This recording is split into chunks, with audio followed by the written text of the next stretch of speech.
Nia Zahra dengan NIM 24134114 dan nomor absen 33 akan mempresentasikan materi tentang strategi dan teknik komunikasi. Seperti yang kita tahu, public speaking dan komunikasi itu tidak hanya memerlukan kepercayaan diri, tetapi juga memerlukan strategi dan teknik yang bagus.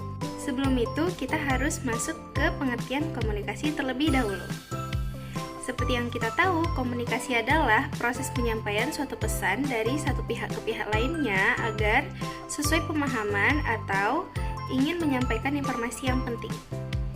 Langsung saja kita masuk ke strategi komunikasi.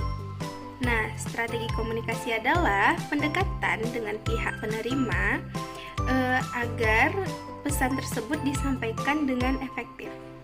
Nah, ada nih beberapa strategi komunikasi yang perlu kita tahu. Nah, yang pertama ada namanya strategi menyesuaikan dengan audiens. Nah, di dalam strategi ini pentingnya kita untuk mengetahui tentang penerima pesan atau siapa yang jadi penerima. Kita harus mengetahui usia, latar belakang, dan lain-lain. Yang paling penting adalah kepentingan mereka berkomunikasi. Nah, dalam strategi ini kita harus menggunakan bahasa dan gaya komunikasi yang sesuai dengan audiens agar penerima pesan kita itu nyaman berkomunikasi dengan kita. Nah, seterusnya kita harus perhatikan tingkat pemahaman audiens terhadap topik yang sedang dikomunikasikan. Nah, yang kedua, ada strategi menggunakan komunikasi dua arah. Nah, di komunikasi ini kita menghindari komunikasi yang sifatnya satu arah, yang hanya bersifat informatif. Kita harus mendorong audiens untuk memberikan umpan balik terhadap komunikasi yang sedang kita lanjutkan atau kita laksanakan. Nah, biasanya pembicara menggunakan pertanyaan terbuka agar komunikasi lebih interaktif. Nah, selanjutnya ada strategi memilih media yang tepat.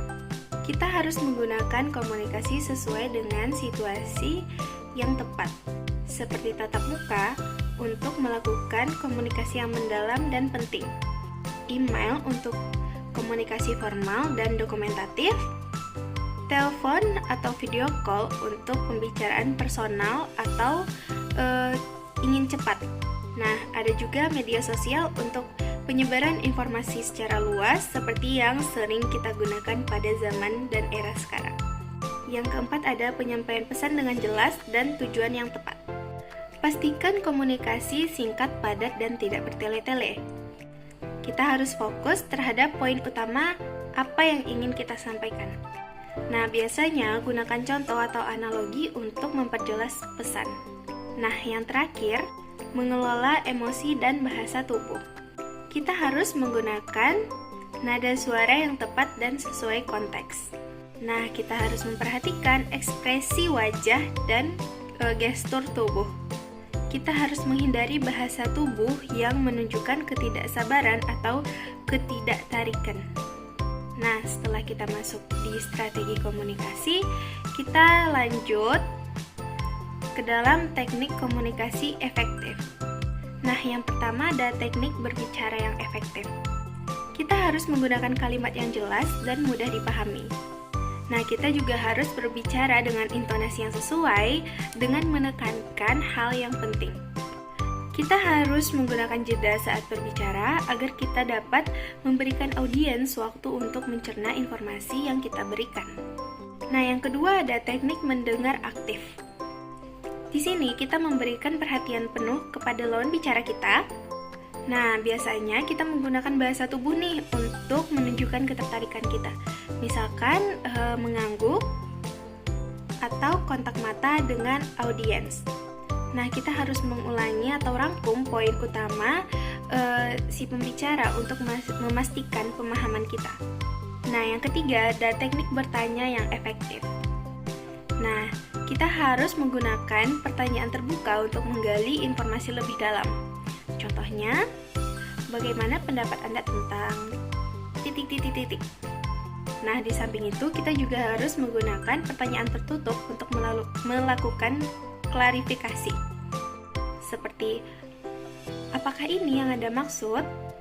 Nah, yang terpenting adalah kita harus menghindari pertanyaan yang terlalu panjang dan membuat audiens kita kebingungan. Nah, yang keempat ada teknik persuasi. Di sini kita menggunakan data, fakta, atau contoh konkret untuk mendukung pendapat. Kita membangun kredibilitas untuk menunjukkan pemahaman tentang topik yang dibahas. Nah, biasanya kita juga harus menggunakan storytelling atau analogi untuk menarik perhatian dari audiens. Nah, yang kelima ada teknik mengatasi konflik dalam komunikasi. Kita harus mendengarkan pembicara dengan seksama dan harus memperhatikan topik yang dibahas. Kita harus fokus pada solusi, bukan cari siapa yang salah. Sampaikanlah pendapat secara jelas dengan menggunakan komunikasi asertif, tanpa menyerang orang lain atau menyudutkan orang lain. Kesimpulannya adalah, komunikasi yang efektif sangat berguna sekali bagi kehidupan kita. Dalam berbisnis, dalam bekerja, dalam bersosial, maupun bermasyarakat, kita perlu komunikasi yang baik dan benar. Nah, dengan menerapkan strategi dan teknik komunikasi yang benar, kita bisa menyampaikan informasi yang ingin kita sampaikan kepada audiens dan diterima baik dengan audiens. Sekian yang dapat saya sampaikan. Terima kasih sudah menonton. Assalamualaikum warahmatullahi wabarakatuh.